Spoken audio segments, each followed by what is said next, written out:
تلك الرسل فضلنا بعضهم على بعض منهم من كلم الله ورفع بعضهم درجات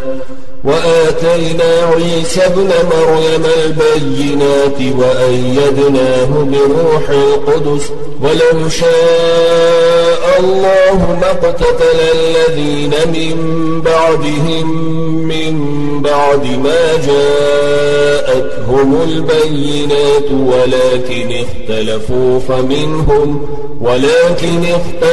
فمنهم من آمن ومنهم من كفر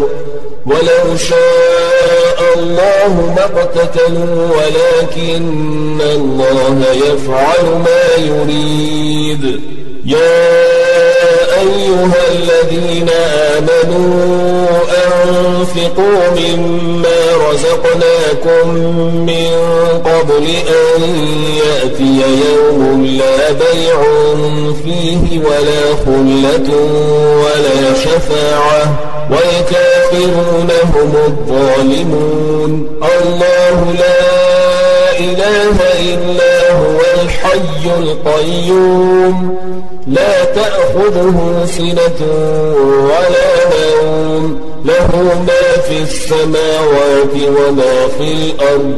من ذا الذي يشفع عنده إلا بإذنه يعلم ما بين أيديهم وما خلفهم ولا يحيطون بشيء من علمه إلا بما شاء وسع كرسيه السماوات والأرض ولا يؤوده حفظهما وهو العلي العظيم. لا إكراه في الدين قد تبين الرشد من الغي فمن يكفر بالطاغوت ويؤمن بالله فقد استمسك بالعروة الوثقى لا انفصام لها والله سميع عليم. الله ولي الذين آمنوا يخرجهم من الظلمات إلى النور والذين كفروا أولياؤهم الطاغوت يخرجونهم من النور إلى الظلمات أولئك أصحاب النار هم فيها خالدون. ألم تر إلى الذي حاج إبراهيم في ربه أن آتاه الله الملك إذ قال إبراهيم ربي الذي يحيي ويميت قال أنا أحيي وأميت قال إبراهيم فإن الله يأتي بالشمس من المشرق فأت بها من المغرب فبهت الذي كفر والله لا يهدي القوم الظالمين. أو كالذي مر على قرية وهي خاوية على عروشها قال أنى يحيي هذه الله بعد موتها فأماته الله 100 عام ثم بعثه قال كم لبثت قال لبثت يوما أو بعض يوم قال بل لبثت 100 عام فانظر إلى طعامك وشرابك لم يتسنه وانظر إلى حمارك ولنجعلك آية للناس وانظر إلى العظام كيف ننشزها ثم نكسوها لحما فلما تبين له قال أعلم أن الله على كل شيء قدير. وإذ قال إبراهيم رب أرني كيف تحيي الموتى قال أولم تؤمن قال بلى ولكن ليطمئن قلبي. قال فخذ 4 من الطير فصرهن إليك ثم اجعل على كل جبل منهن جزءا ثم ادعهن يأتينك سعيا واعلم أن الله عزيز حكيم. مثل الذين ينفقون أموالهم في سبيل الله كمثل حبة أنبتت 7 سنابل في كل سنبلة 100 حبة والله يضاعف لمن يشاء والله واسع عليم. الذين ينفقون أموالهم في سبيل الله ثم لا يتبعون ما أنفقوا منا ولا أذى لهم أجرهم عند ربهم ولا خوف عليهم ولا هم يحزنون. قول معروف ومغفرة خير من صدقة يتبعها أذى والله غني حليم. يا أيها الذين آمنوا لا تبطلوا صدقاتكم بالمن والأذى كالذي ينفق ماله رئاء الناس ولا يؤمن بالله واليوم الآخر فمثله كمثل صفوان عليه تراب فأصابه وابل فتركه صلدا لا يقدرون على شيء مما كسبوا والله لا يهدي القوم الكافرين. ومثل الذين ينفقون أموالهم ابتغاء مرضات الله وتثبيتا من أنفسهم كمثل جنة بربوة أصابها وابل فآتت أكلها ضعفين فإن لم يصبها وابل فطل والله بما تعملون بصير. أيود أحدكم أن تكون له جنة من نخيل وأعناب تجري من تحتها الأنهار له فيها من كل الثمرات وأصابه الكبر وله ذرية ضعفاء فأصابها إعصار فيه نار فاحترقت كذلك يبين الله لكم الآيات لعلكم تتفكرون. يا أيها الذين آمنوا أنفقوا من طيبات ما كسبتم ومما أخرجنا لكم من الأرض ولا تيمموا الخبيث منه تنفقون ولستم بآخذيه إلا أن تغمضوا فيه واعلموا أن الله غني حميد. الشيطان يعدكم الفقر ويأمركم بالفحشاء والله يعدكم مغفرة منه وفضلا والله واسع عليم. يؤتي الحكمة من يشاء ومن يؤت الحكمة فقد أوتي خيرا كثيرا وما يذكر إلا أولو الألباب. وما أنفقتم من نفقة أو نذرتم من نذر فإن الله يعلمه وما للظالمين من أنصار إن تبدوا الصدقات فنعما هي وإن تخفوها وتؤتوها الفقراء فهو خير لكم ويكفر عنكم من سيئاتكم والله بما تعملون خبير ليس عليك هداهم ولكن الله يهدي من يشاء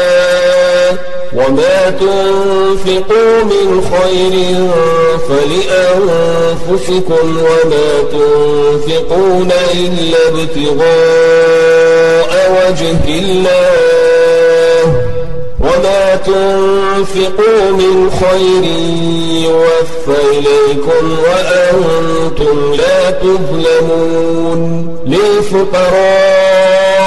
الذين أحصروا في سبيل الله لا يستطيعون ضربا في الأرض يحسبهم الجاهل أغنياء من التعفف تعرفهم بسيماهم لا يسألون الناس إلحافا وما تنفقوا من خير فإن الله به عليم الذين ينفقون أموالهم بالليل والنهار سرا وعلانية فلهم أجرهم عند ربهم ولا خوف عليهم ولا هم يحزنون الذين يأكلون الربا لا يقومون إلا كما يقوم الذي يتخبطه الشيطان من المس ذلك بأنهم قالوا إنما البيع مثل الربا وأحل الله البيع وحرم الربا فمن جاءه موعظة من ربه فانتهى فله ما سلف وأمره إلى الله ومن عاد فأولئك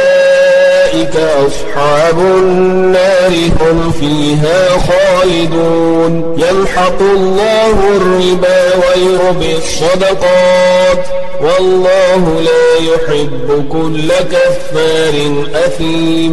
إن الذين آمنوا وعملوا الصالحات وأقاموا الصلاة وآتوا الزكاة لهم أجرهم عند ربهم ولا خوف عليهم ولا هم يحزنون يا أيها الذين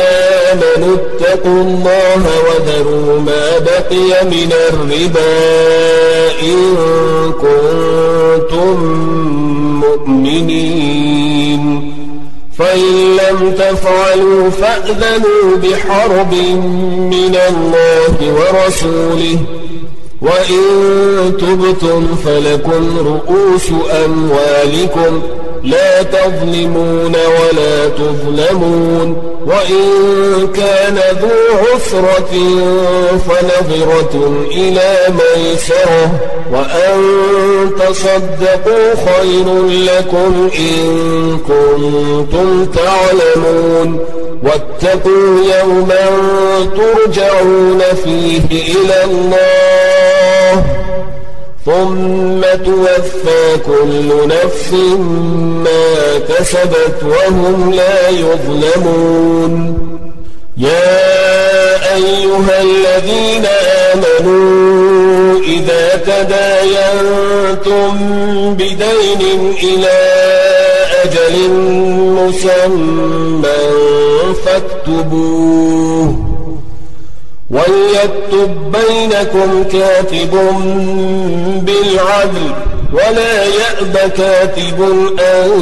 يكتب كما علمه الله فليكتب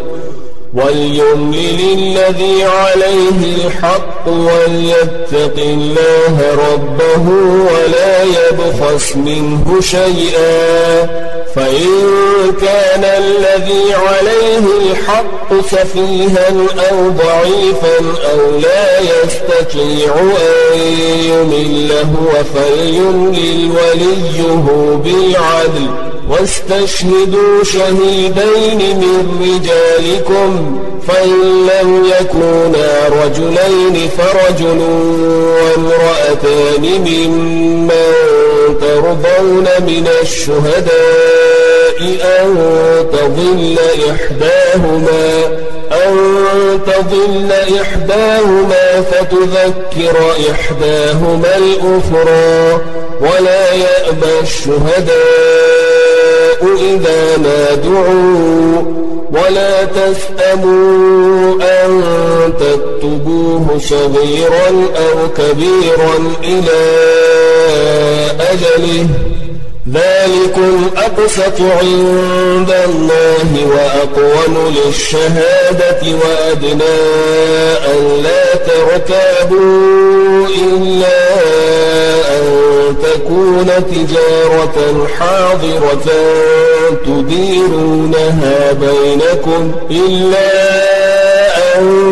تكون تجارة حاضرة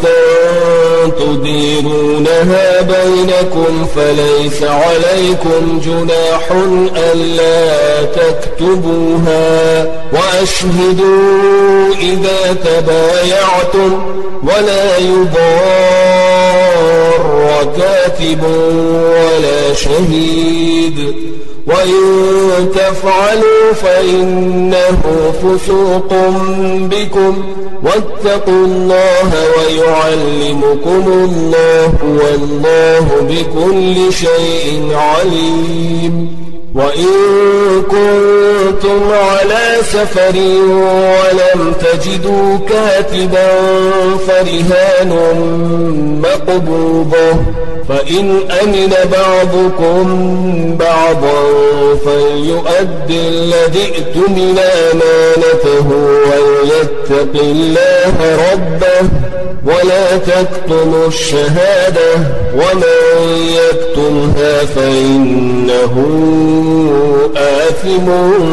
قلبه والله بما تعملون عليم لله ما في السماوات وما في الأرض وإن تبدوا ما في أنفسكم أو تخفوه يحاسبكم به الله فيغفر لمن يشاء ويعذب من يشاء والله على كل شيء قدير آمن الرسول بما أنزل إليه من ربه والمؤمنون كل آمن بالله وملائكته وكتبه ورسله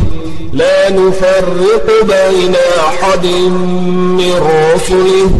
وقالوا سمعنا وأطعنا غفرانك ربنا وإليك المصير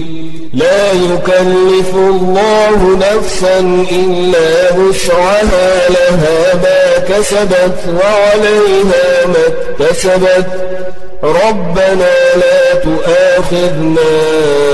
إن نسينا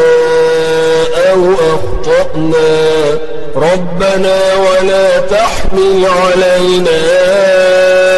إصرا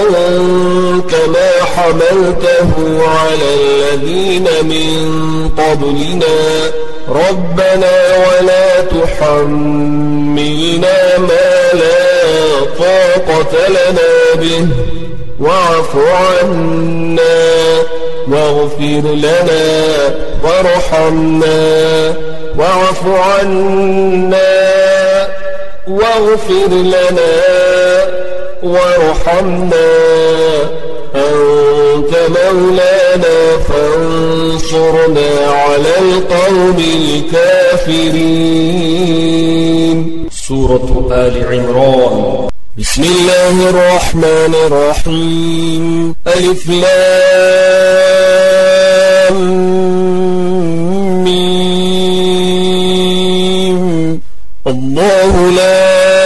إله إلا هو الحي القيوم نزل عليك الكتاب بالحق مصدقا لما بين يديه وأنزل التوراة والإنجيل من قبل هدى للناس وأنزل الفرقان إن الذين كفروا بآيات الله لهم عذاب شديد والله عزيز ذو انتقام إن الله لا يخفى عليه شيء في الأرض ولا في السماء هو الذي يصوركم في الأرحام كيف يشاء لا إله إلا هو العزيز الحكيم هو الذي أنزل عليك الكتاب منه آيات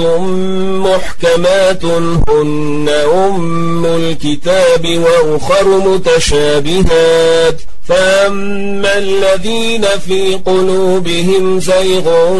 فيتبعون ما تشابه منه ابتغاء الفتنة وابتغاء تأويله وما يعلم تأويله إلا الله والراسخون في العلم يقولون آمنا به كل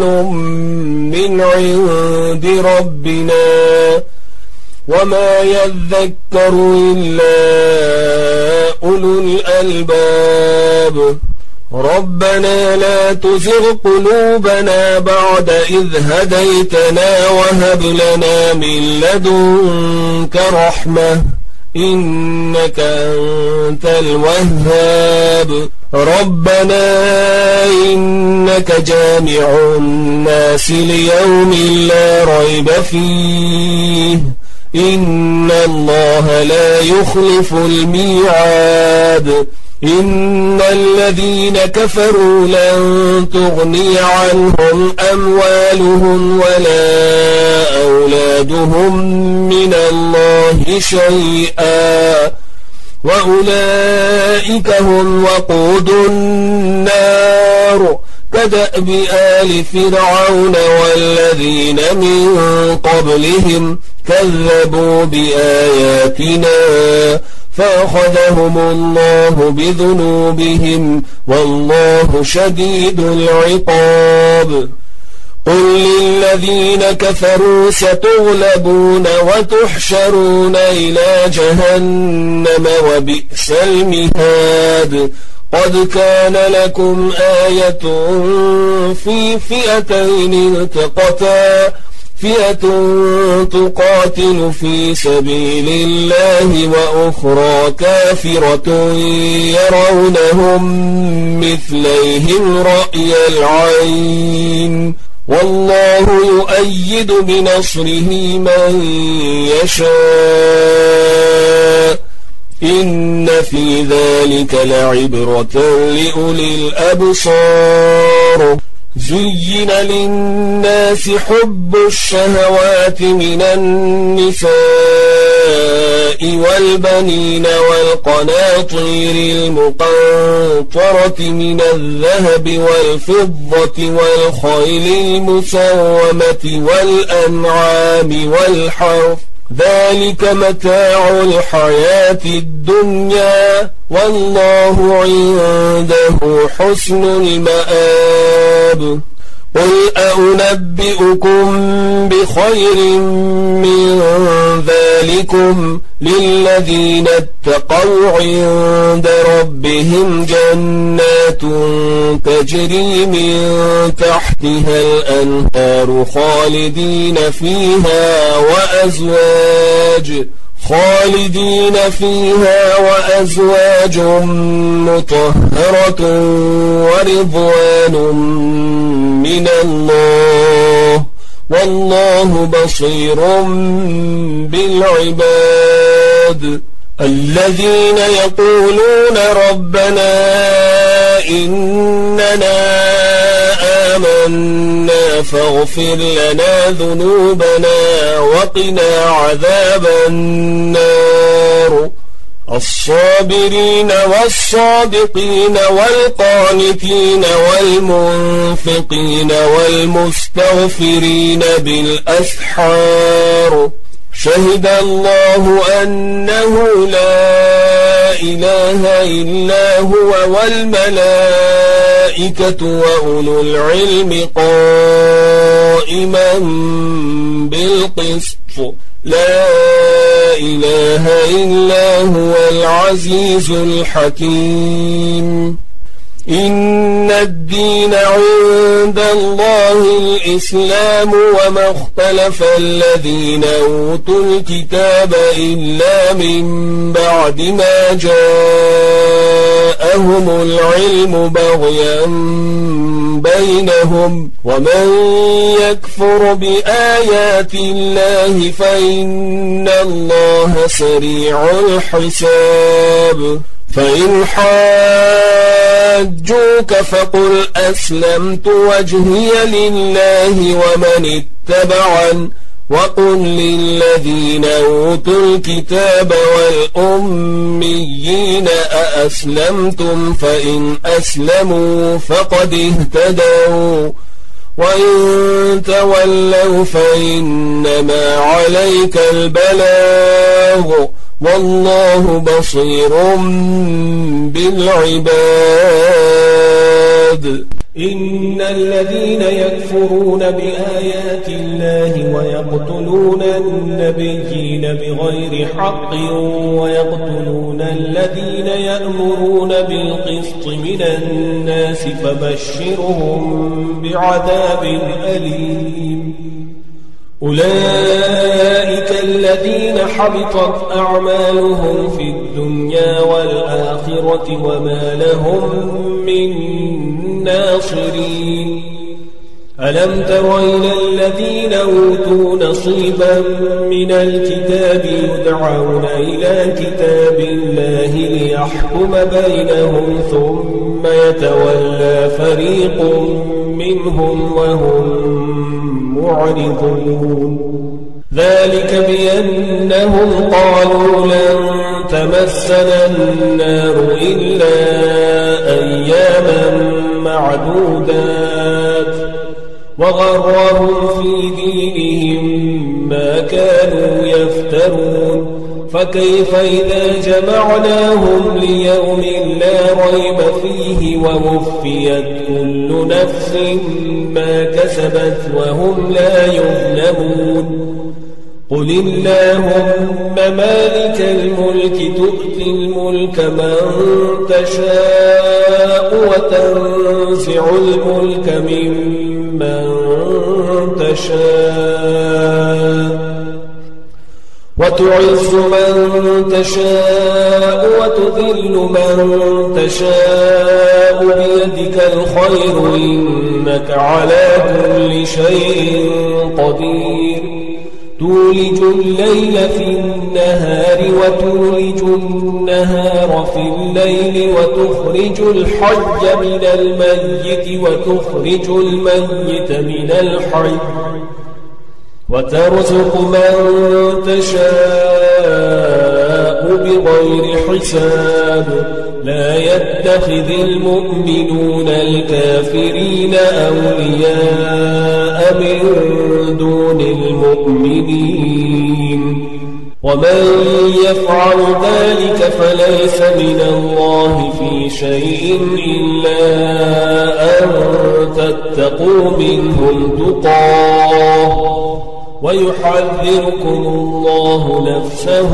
وإلى الله المصير قل إن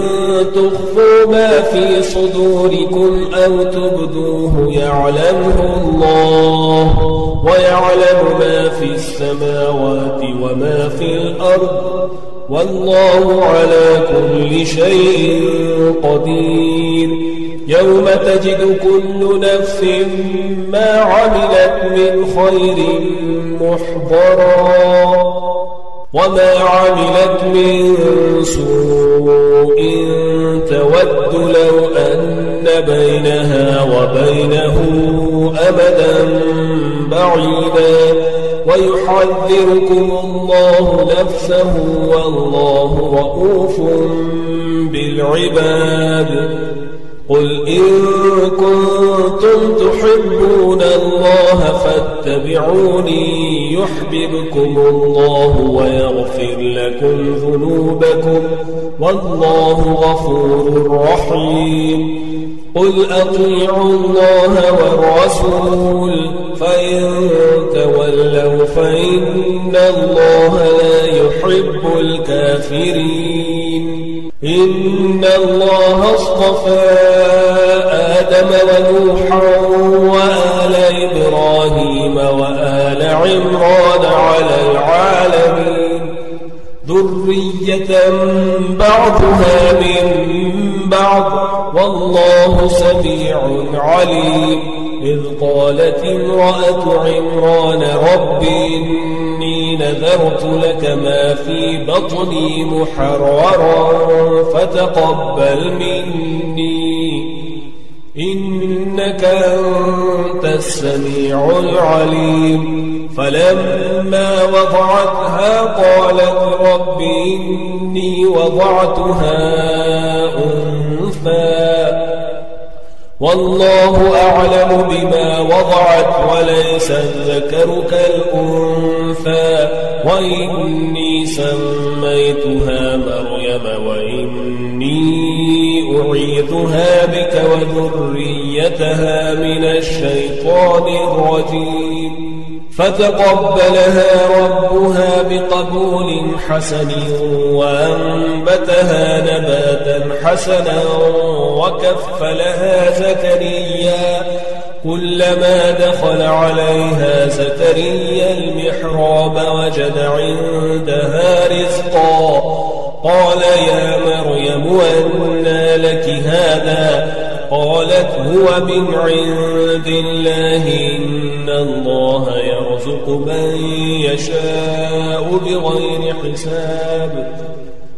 هنالك دعا زكريا ربه قال رب هب لي من لدنك ذرية طيبة إنك سميع الدعاء فنادته الملائكة وهو قائم يصلي في المحراب أن الله يبشرك بيحيى مصدقا بكلمة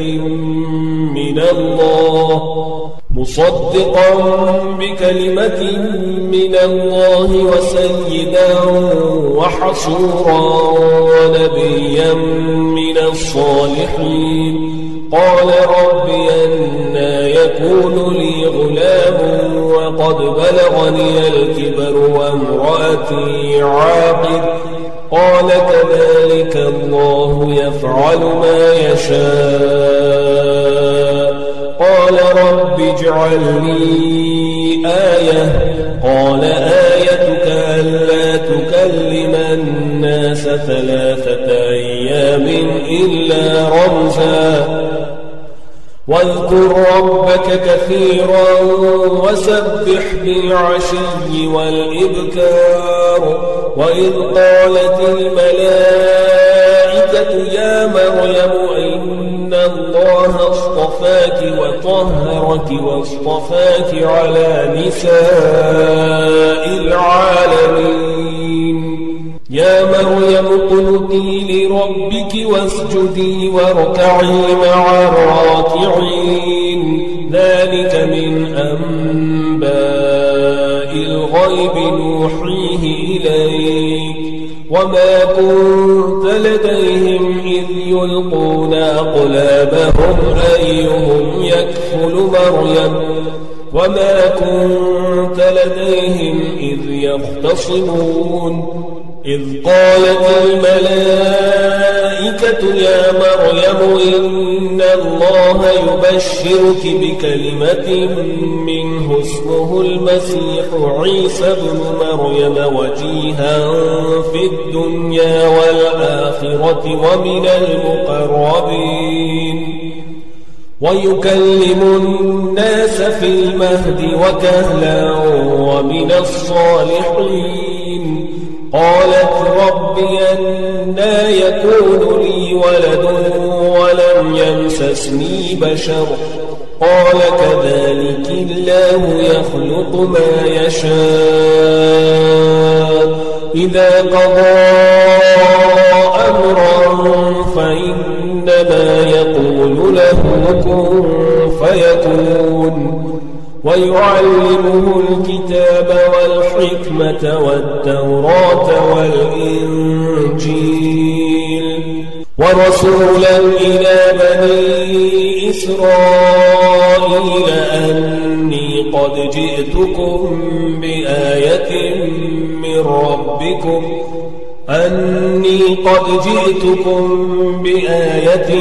من ربكم أني أخلق لكم من الطين كهيئة الطير فأنفخ فيه فيكون طيرا بإذن الله وأبرئ الأكمه والأبرص وأحيي الموتى بإذن الله وأنبئكم بما تأكلون وما تدخرون في بيوتكم إن في ذلك لآية لكم إن كنتم مؤمنين ومصدقا لما بين يدي من التوراة ولأحل لكم بعض الذي حرم عليكم وجئتكم بآية من ربكم فاتقوا الله وأطيعون إن الله ربي وربكم فاعبدوه هذا صراط مستقيم فلما أحس عيسى منهم الكفر قال من أنصاري إلى الله قال الحواريون نحن أنصار الله آمنا بالله واشهد بأننا مسلمون ربنا آمنا بما أنزلت واتبعنا الرسول فاكتبنا مع الشاهدين ومكر الله والله خير الماكرين إذ قال الله يا عيسى إني متوفيك ورافعك إلي ومطهرك من الذين كفروا وجاعل الذين اتبعوك فوق الذين كفروا إلى يوم القيامة ثم إلي مرجعكم فأحكم بينكم فيما كنتم فيه تختلفون فأما الذين كفروا فأعذبهم عذابا شديدا في الدنيا والآخرة وما لهم من ناصرين وأما الذين آمنوا وعملوا الصالحات فيوفيهم أجورهم والله لا يحب الظالمين ذلك نتلوه عليك من الآيات والذكر الحكيم إن مثل عيسى عند الله كمثل آدم خلقه من تراب ثم قال له كن فيكون الحق من ربك فلا تكن من الممترين فمن حاجك فيه من بعد ما جاءك من العلم فقل تعالوا ندع أبناءنا وأبناءكم ونساءنا ونساءكم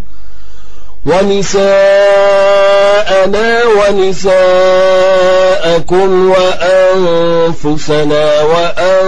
وأنفسكم ثم نبتهل فنجعل لعنة الله على الكاذبين إن هذا لهو القصص الحق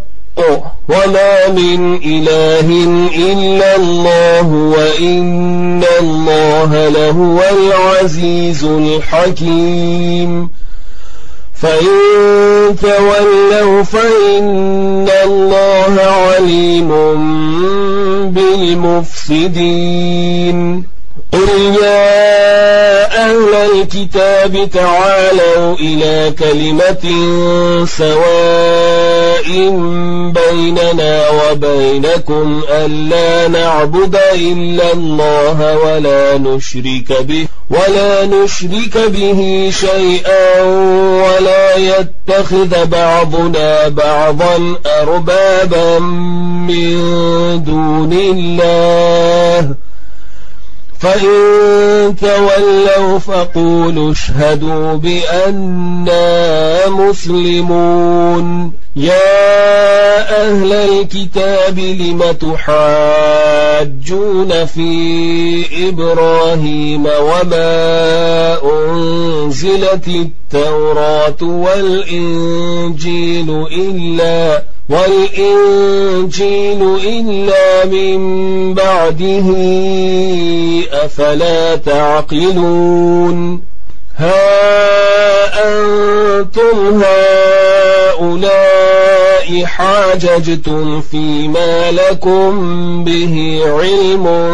فلم تحاجون فيما ليس لكم به علم والله يعلم وأنتم لا تعلمون ما كان إبراهيم يهوديا ولا نصرانيا ولكن كان حنيفا مسلما وما كان من المشركين إن أولى الناس بإبراهيم للذين اتبعوه وهذا النبي والذين آمنوا والله ولي المؤمنين ودت طائفة من أهل الكتاب لو يضلونكم وما يضلون إلا أنفسهم وما يشعرون يا أهل الكتاب لم تكفرون بآيات الله وأنتم تشهدون يا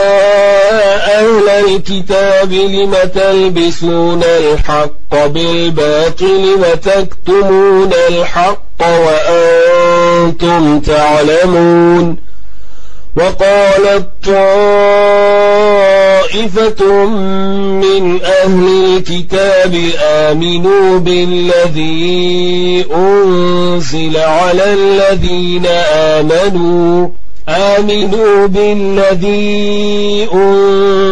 على الذين آمنوا وجه النهار واكفروا آخره لعلهم يرجعون ولا تؤمنوا إلا لمن تبع دينكم قل إن الهدى هدى الله أن يؤتى أحد مثل ما أوتيتم أو يحاجوكم عند ربكم قل إن الفضل بيد الله يؤتيه من يشاء والله واسع عليم يختص برحمته من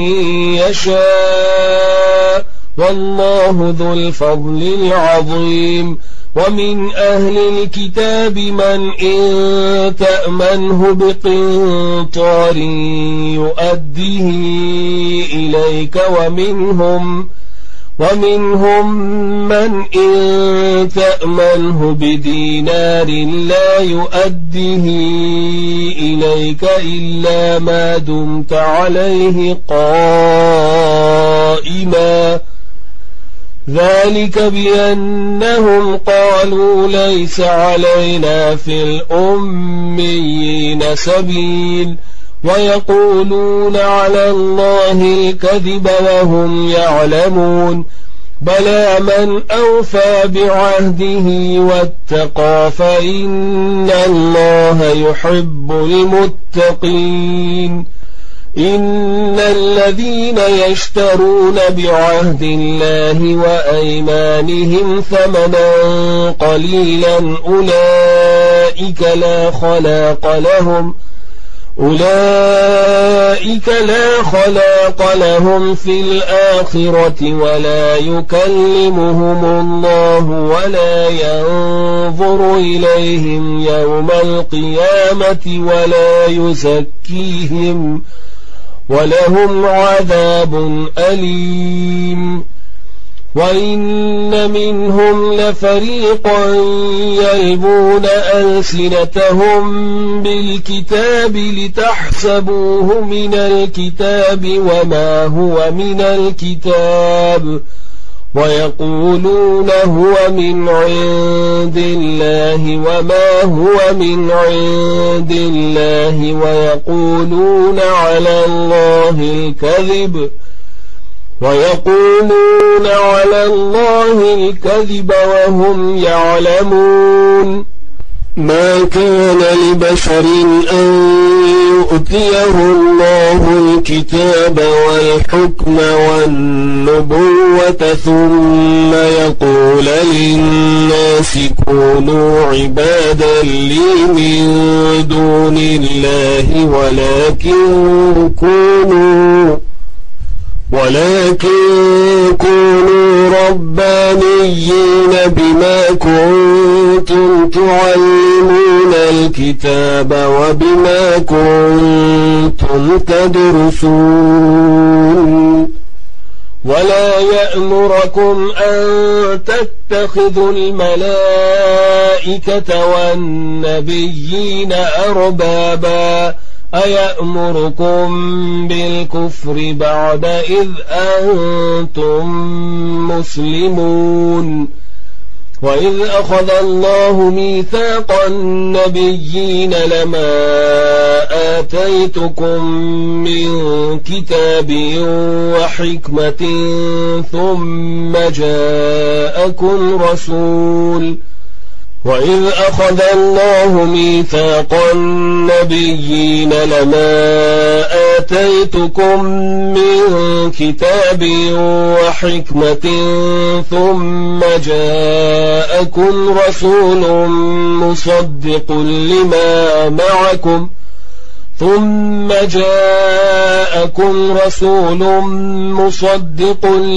معكم لتؤمنن به ولتنصرنه قال أأقررتم وأخذتم على ذلكم إصري قالوا أقررنا قال فاشهدوا وأنا معكم من الشاهدين فمن تولى بعد ذلك فأولئك هم الفاسقون أفغير دين الله يبغون وله أسلم من في السماوات والأرض طوعا وكرها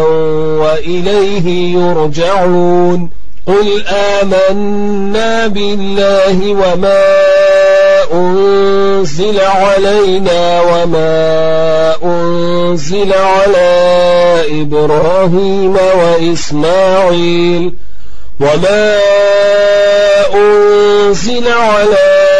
وإبراهيم وإسماعيل وإسحاق ويعقوب والأسباط وما أوتي موسى وعيسى والنبيون من ربهم لا نفرق بين أحد منهم ونحن له مسلمون ومن يبتغ غير الإسلام دينا فلن يقبل منه وهو في الآخرة من الخاسرين كيف يهدي الله قوما كفروا بعد إيمانهم وشهدوا أن الرسول حق وجاءهم البينات والله لا يهدي القوم الظالمين أولئك جزاؤهم أن عليهم لعنة الله والملائكة والناس أجمعين خالدين فيها لا يخفف عنهم العذاب ولا هم ينظرون إلا الذين تابوا من بعد ذلك وأصلحوا فإن الله غفور رحيم إن الذين كفروا بعد إيمانهم ثم ازدادوا كفرا لن تقبل توبتهم وأولئك هم الضالون إن الذين كفروا وماتوا وهم كفار فلن يقبل من أحدهم ملء الأرض ذهبا ولو افتدى به أولئك لهم عذاب أليم وما لهم